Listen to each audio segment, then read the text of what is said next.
Greetings to all of my learned magic friends out there in YouTube world.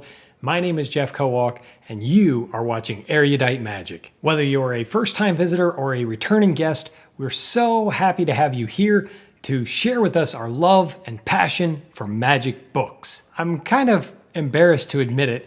Ever since I did the video series of me unboxing my library, I haven't adjusted anything on my shelves. For those especially astute among you, you've noticed that my shelves are reorganized. That's because I took approximately an hour to go through and put things the way I wanted to see them. So I'm going to share with you my strategy for organizing my library, why I think it's important to do it, and maybe what benefit you can get from organizing your library. But just know that there's probably no 100% surefire way to do it.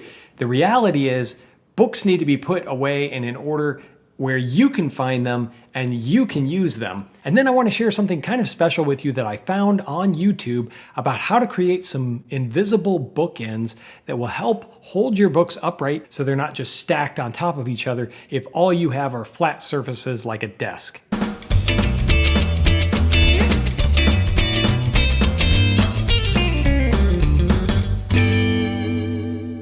Pardon the more casual look because today is cleanup day. It's time to do some spring cleaning, so I hope you'll take this opportunity to help organize and share how you organize your library. I like to separate books that are periodicals or bound periodicals from those that are more traditional books. Book.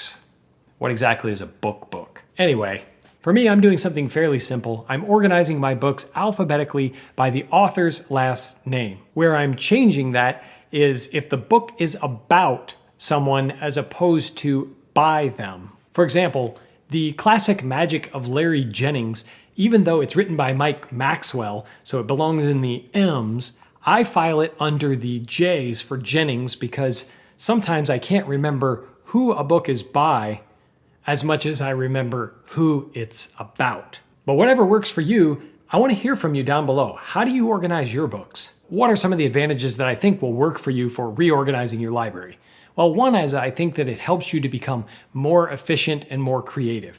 At least that's the way it helps me. That's one of the reasons that I had to reorganize was because things are just getting a little messy and out of hand. I've got books scattered all over the house in different piles around the house. It's just not feeling very organized and very productive as I'm trying to make the most of a limited amount of time. And I know you're no different. All of us have all kinds of demands that are placed on us. Most of us have friends and family and jobs, things that take away our time and attention from some of the things we're passionate about, like magic. And these are all good things, worthy things of spending time on. So when you get to your magic, you really want to be fully engaged and fully ready to commit to learning something there. And for me, that means organizing my library. I don't know about you, but whenever I have to look all over the shelves to figure out where did I put that darn Trost book, that's when things become an issue. And I know that it's time for me to reorganize the shelves.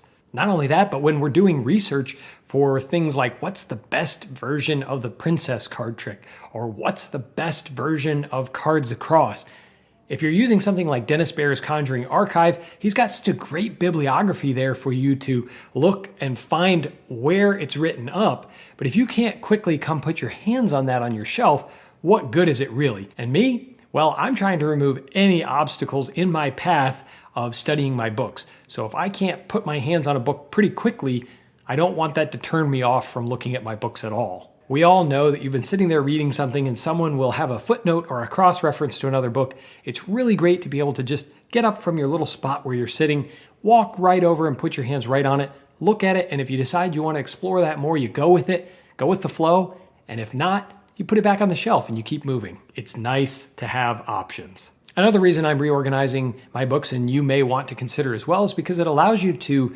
reacquaint yourself with your books. When I'm putting books away, I like to be physically present with my books. One of the things you'll see on this channel is I don't review a lot of ebooks.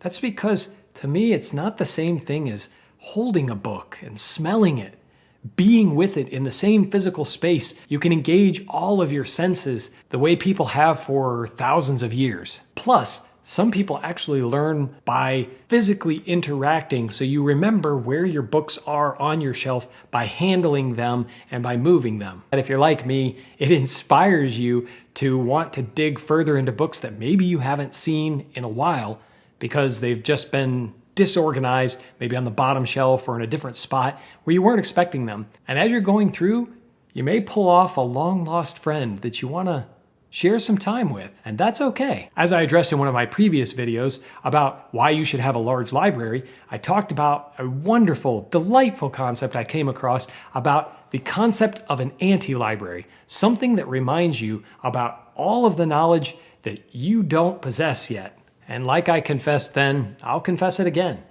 I haven't read all of my books. I think I've read approximately 60 to 65%, maybe more. But as I keep adding, it takes me a little longer to get through things, and the demands of life, all these wonderful things like family and friends, and now that the communities are reopening, it's going to be even harder to find that time. So it's nice to be reacquainted with what you have. It helps to save you money because if you know what's on your shelf, you won't be like me and accidentally reorder a book that you already had on your shelf. It doesn't happen very often, but if you've accidentally bought a book a second time, sound off down in the comments below. I'd like to hear from you. What book did you buy twice? And what did you do with that extra book? Speaking of saving money on books, I know you guys have heard me talk about Don's Magic and books, and I'm thrilled to have Don sponsor these videos because Don really gets it about magic books. He's always finding older ones that are out of print or specialty, even though he offers all kinds, new books, he offers DVDs and tricks. Don has it all, but I really love shopping with him because Don is a small business owner. He's a one-man show. Not only is he a great performer, he's also a tremendous lover of books, and that always makes me feel good about my partnership with him. He's helping to put books in the hands of people who love them. So please visit his website this week. Check out what he has at donsmagicandbooks.com. If you use code LIBRARY this week, you can save 10% off your entire purchase, and Don offers free shipping on everything $20 and more. So be sure to check it out. Another reason to reacquaint yourself with your library is that it allows you to help others. And I want to offer that to you guys. If there's a way that I can help you with making a decision about a book or telling you about how a particular version might differ from another or what you might get from it, don't hesitate to reach out. I love to help people make decisions about magic tricks, whether it's what they're going to perform or what book they're going to buy next. It really is a pleasure to help other magicians in their journey. And by having my library organized, I'm better able to help erudite magicians such as yourself. And I trust that if you organize your library, you'll be in a better position to help your friends. Finally, organizing my library just makes me feel better. It makes me feel a little bit more in control because when I have books all over the house, everywhere, it just feels chaotic, out of control. I don't know where anything is, and I'm less likely to want to get involved in my books, and I don't like that feeling. I like to feel connected to my books. I like to feel like I know where they are, where I can put my hands on them, and better organized in my study habits.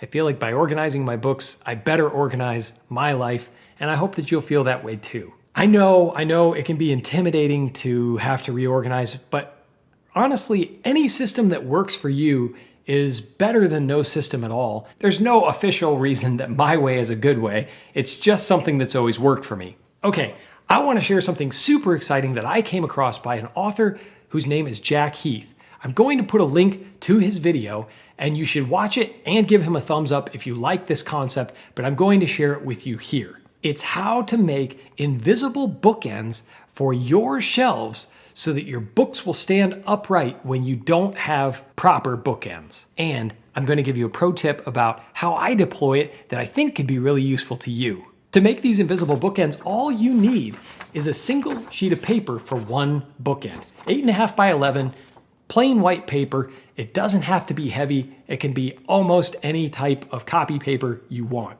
It's super simple. You fold the paper in half the long way, making sure to make it a fairly decent lined up one, and give it a good nice crease across the middle.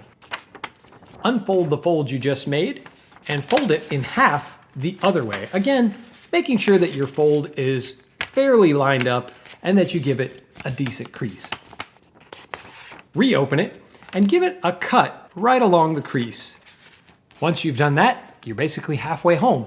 At this point, you're going to fold this over like that. It basically nests itself, and it doesn't matter which direction it goes. All that's left to do is to tape along this crease right here, flip it over, and tape along this crease right here. Here are two of them that I have taped and I made last week. So now you're able to take a book. It doesn't really matter how you orient the book stop, in my opinion. You just need to take the book, open it just a few pages close to the end that you're going to put, and put it around that piece of paper. You'll put this on whatever flat surface you have and put some more books here. Once you do, that basically keeps this from tipping over, and you'll find that the books will stand up, and once you've put some books here, you can no longer see the book holder, and it's a completely invisible bookend that you can use anywhere in your house. I absolutely love it,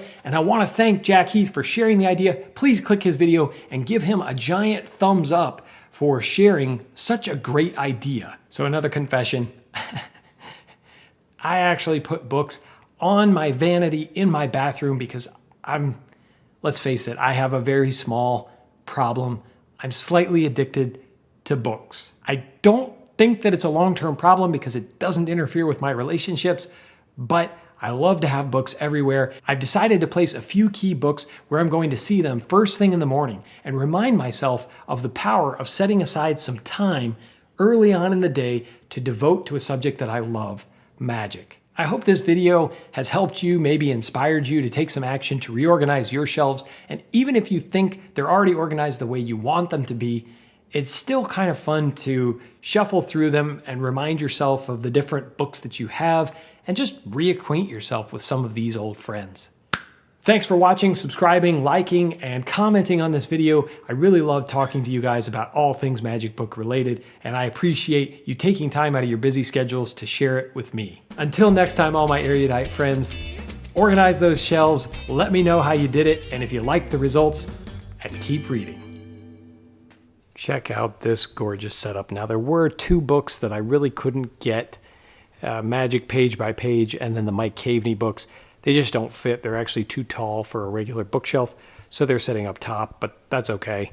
Then I have all these books here by alphabetically by last name or by subject, Animan, etc. Going over to the B's. You got the huge Steve Beam section here, headed into Becker, Brown, Bobo, etc. I've got all my, as I told you, I ended up with the GOBs and the other classics interspersed throughout. Secrets of Brother John Hammond, Hanig Perform there, classic, modern classic, Harris, Paul Harris.